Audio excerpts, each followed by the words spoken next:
Have you ever found yourself reacting emotionally to your child's behavior? More on how it reflects on you than on what they're experiencing. I have. Actually, last weekend at a birthday party, my 6-year-old had a meltdown and I could feel my own tension rising. Was I worried about his needs? Sure. But if I'm being honest, I was also thinking, what does this say about my parenting? How are the other parents going to think about me? In that moment, I realized how much healthy parenting depends on having a grounded sense of self. That moment's a perfect example of why it takes a healthy, grounded sense of self to be the kind of parent that you and I probably want to be. One that doesn't rise and fall with every emotional wave of our kids' experience, or take our kids' behavior and have it reflect on our own self worth. Today, what I want to explore is how a balanced self identity allows us to parent with greater stability, patience, and intention. I'm Dr. Andrew Smith. I'm a dad, a husband, a Tillman scholar, therapist, professor. I'm a relationship expert. Over the years, I've worked with families to help them build stronger connections through self awareness, values alignment, resilience. This thing that I'm talking about today is part of a parenting video series from the perspective of Rewire. If you're new here, Rewire is about fostering intentional relationships and grounding yourself in your values, showing up with authenticity and values centered living. And you don't have to wait for something to come from on high to help you start enacting what you're going to hear about today in your daily life. Actually, the link is in the description to our website, rewirewellness.co. There's a couple things there. There's a free guide that gives you information on how you can start to guide yourself through some of these improvements today. There's also a free relationship health assessment that can get you started down building a personalized plan that can help you uh, create deeper, more meaningful connection with people through creating deeper congruence with yourself. Here's the roadmap for what I'll be covering today. Number one, the role of self identity in parenting. Number two, how codependence can show up in parenting. Number three, the danger of cold separation in relationships. Number four, how values led parenting is the antidote that creates balance. And number five, staying grounded through your child's emotional highs and lows. Let's start with part one, the role of self identity in parenting. Parenting is really an emotional roller coaster. Having strong self identity is like having a seatbelt. It helps keep you steady no matter what the twists and turns look like that come your way.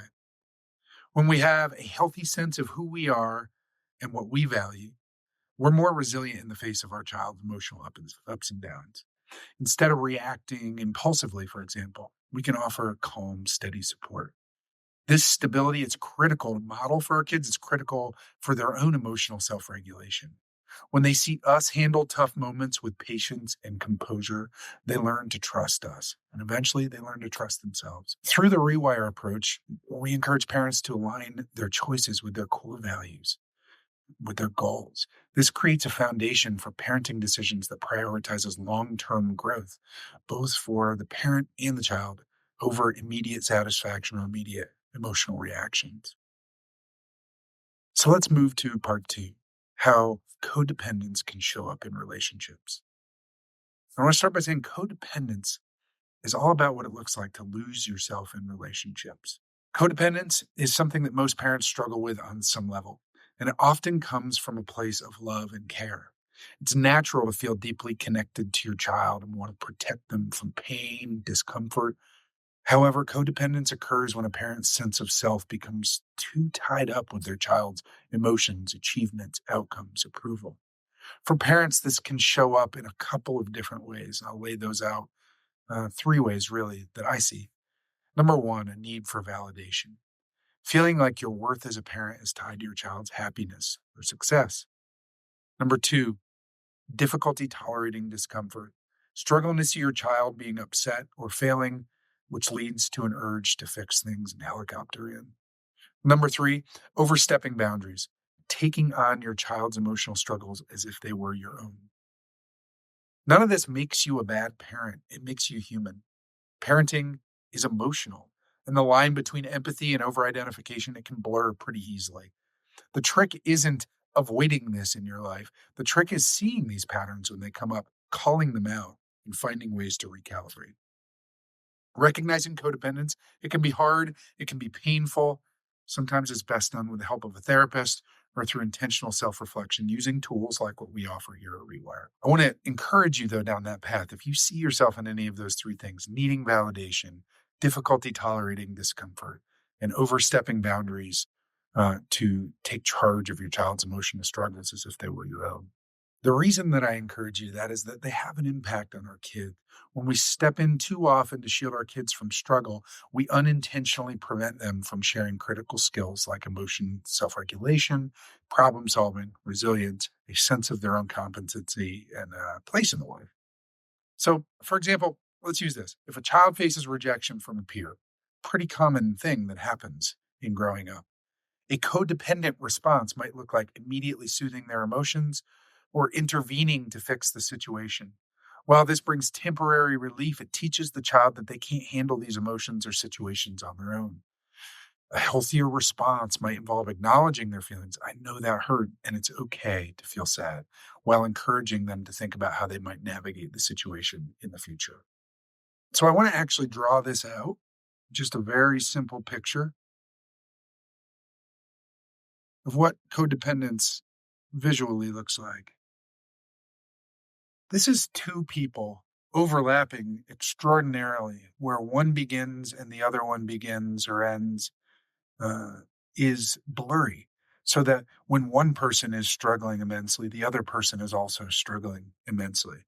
Or when one person is unhappy, the other person, their emotions get stuck in that unhappy place. It causes us to interact in ways that can be particularly painful and counterproductive and unhealthy. Let's move to part three: cold separation. This looks like isolation from our child in the name of independence. Cold separation at the other extreme of codependence. Some parents swing towards this cold separation where they maintain too much emotional distance. This can stem from past experiences or an effort to protect uh, our own sense of identity. While it's important to foster independence in our kids, emotional distance can leave a child feeling unsupported and disconnected. They can learn to cope with challenges on their own, sure, but at the cost of missing warmth and guidance needed. So this looks a little bit different if I was going to draw it out. It looks more like this visual on the bottom, which is uh, two people separated, not sharing in any kind of emotional connection.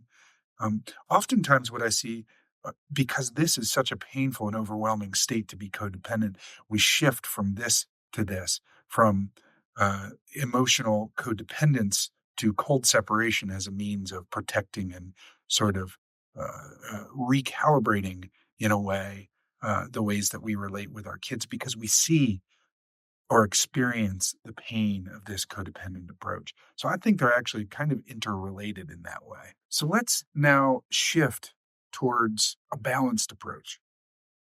Instead of this cold separation or codependence, balanced approach has a point of connection where empathy and co-relationship and connection can exist, but separated enough as unique individuals, parent and child, that that this um, that we're able to provide support and problem solving and sense of resilience, that we don't feel emotionally overwhelmed by the struggles that our children go through, but connected enough empathically to our kids to provide warmth and a listening ear in that development process. So you see, values led parenting is the key to finding balance between connection and independence.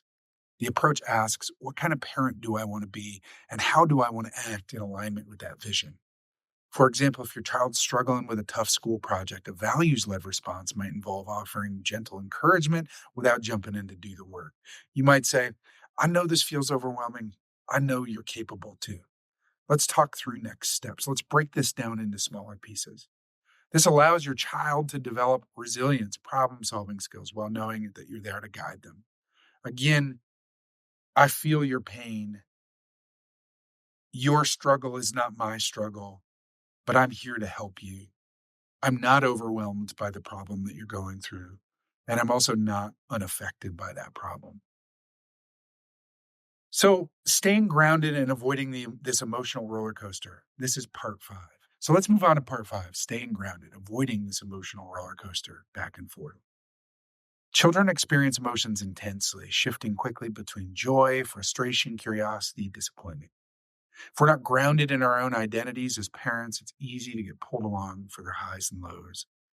A healthy self identity allows parents to offer steady support without becoming overwhelmed by their child's emotional changes, fluctuations. This stability creates a safe space where kids can express their emotions and learn to manage them. By modeling self regulation, you show your child that emotions are natural but don't have control over you. In closing, the way that we see ourselves directly impacts how we parent. By cultivating a strong, balanced self identity, we model resilience, patience, emotional security for our kids. This is one of 4 videos in a parenting series that come out of this rewire perspective. If you're getting value out of this, check out the other videos in the series, subscribe to this channel. Also, link in the description to rewirewellness.co, where you can get started today with this free guide to help you implement some of the skills behind what I was teaching about today, as well as take our free assessment that helps you start down the process of building a plan for how to improve more intentionally. Thanks for joining. Hope to see you again.